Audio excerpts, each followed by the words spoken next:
And now it is my pleasure, my honor, to introduce someone who makes a lot of people nervous here in Washington.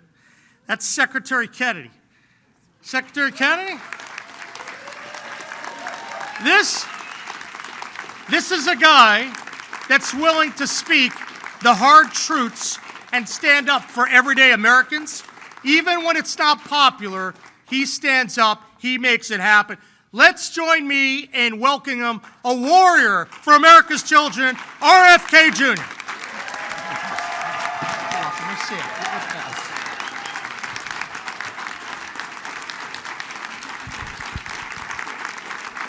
Thank you, Governor Morrissey. Thank you, Speaker Schultz. Thank you to Dr. Mark Hyman, who's been my friend and partner on these issues for over 20 years. Thanks, Vonnie Harry, who's been an extraordinary leader. And then Marty McCary, I'm so grateful that you agreed to join the administration. And Jay Bhattacharya, will you guys come up here and stand behind me? We have an amazing team at HHS. When my uncle was president in the 1960s, we had the healthiest people in the world. And one of the basic assumptions of our country was that because we were robust people, because we were vigorous, because we were tough, we had what my uncle called this beef jerky toughness, that was responsible for our country being the land of the brave and the home of the free, the greatest industrial power in the world, the wealthiest country. We owned half the wealth on earth when my uncle was president, and part of that was because of the vigor of our society.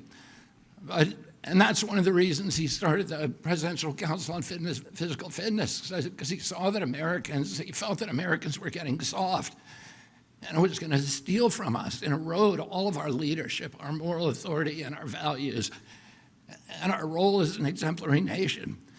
And since his death, we've had this extraordinary chronic disease epidemic. When my uncle was president, 3% of American kids had chronic disease. Today, it's around 60%. And these are a broad category, the ones that Marty mentioned, like ADHD, the neurological disorders, ADD, ADHD, speech delay, language delay, tics, Tourette syndrome, narcolepsy, ASD, and autism. All of these are injuries that I never heard of when I was a kid. They were not part of the nomenclature. They weren't part of the dialogue. There was zero spent in this country treating chronic disease when my uncle was president. Today, it's about $1.8 trillion annually. It's bankrupting our nation. 74% of American kids cannot qualify for military service. How are we going to maintain our global leadership with such a sick population? We have all these autoimmune diseases, these exotic diseases, and again, I never heard of juvenile diabetes, rheumatoid arthritis, lupus, Crohn's disease, and 100 others that were just unknown when I was a kid. I never knew anybody with a peanut allergy. I never knew anybody with a food allergy. Why do 5 of my 7 kids have allergies? I never knew of anybody who had eczema. I knew of a very small number of children who had asthma, but that has exploded as well today.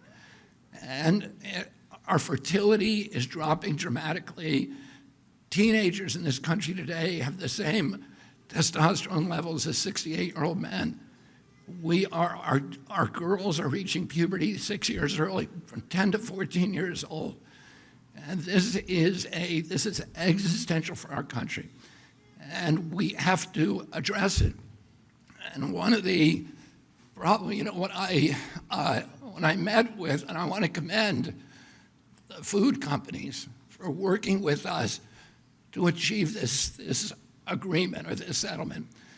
And when I went in a few months or about a month ago to meet with the food companies, I was talking with my staff about these petroleum-based dyes, and I said, if they want to add petroleum, if they want to eat petroleum, they ought to add it themselves at home.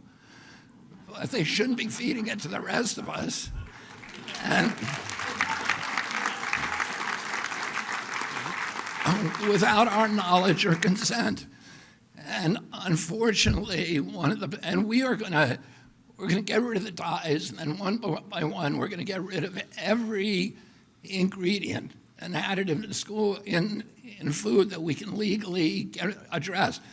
One of the problems is that the industry, which all of these industries, cast a dark shadow historically over this agency.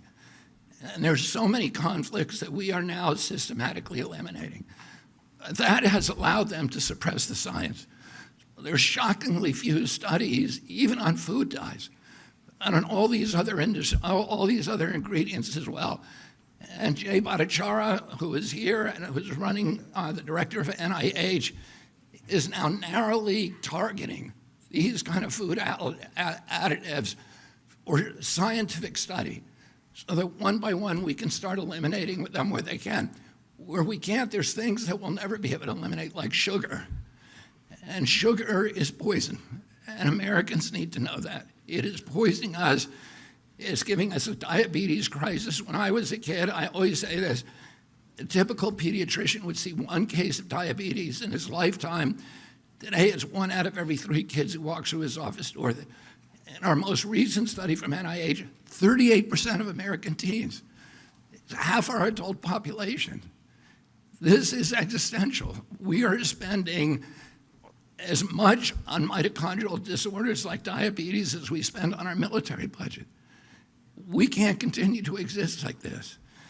And the problem is industry is making money keeping us sick. As Jay pointed out, ADHD is associated with all these behavioral disorders. But those disorders are treated not by changing our diet, but providing medications to treat our kids. And they get medicated, and that's the only solution. And, I would point out that there is part of the etiology of these diseases is a kind of media malpractice, a mass psychosis that has our media not talking about this. And one of the possible reasons for that is the amount of money that's coming from the pharmaceutical companies into our media and from these food companies, or the advertising.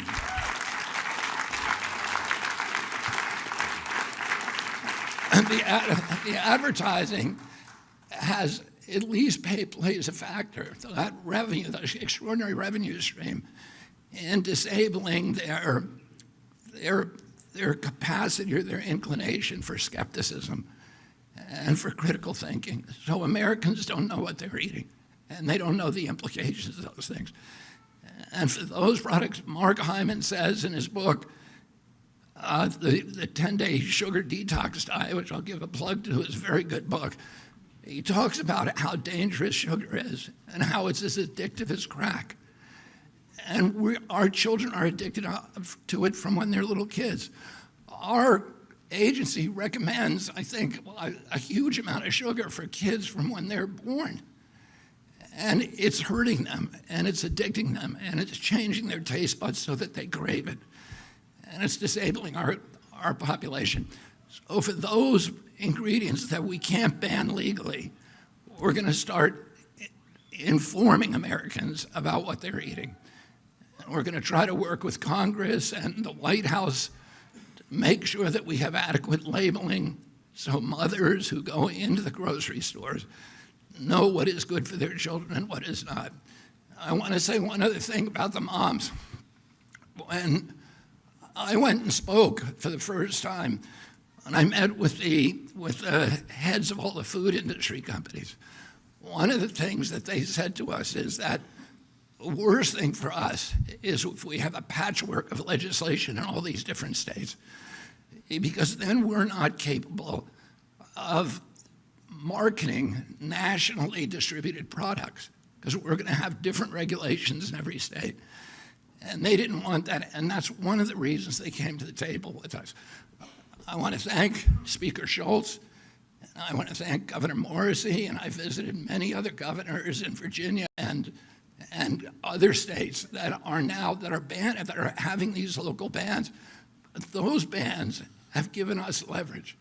make demands on the food company. And the only reason that those states have banned these products is because of these ladies and millions of more across the country, the warrior moms who have powered the MAHA movement.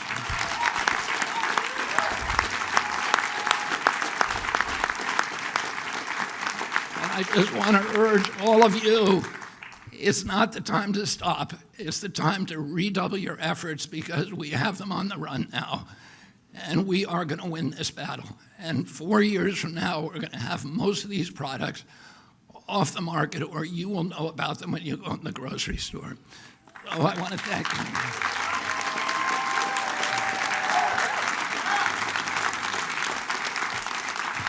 And finally, and most importantly, I want to thank President Trump.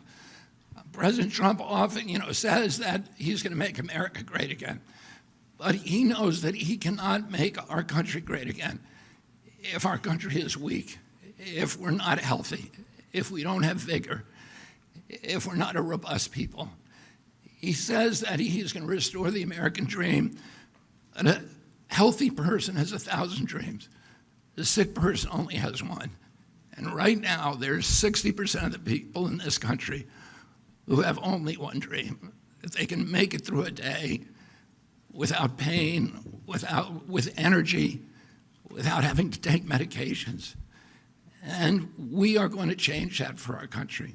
And I want to thank the moms and thank President Trump for his confidence in my leadership and for allowing me to surround myself with such an extraordinary team of scientists who are going to restore transparency to this agency. We're going to do replicated science. We're going to restore gold standard science so we know what's in our food and we can eliminate it. Thank you all very much.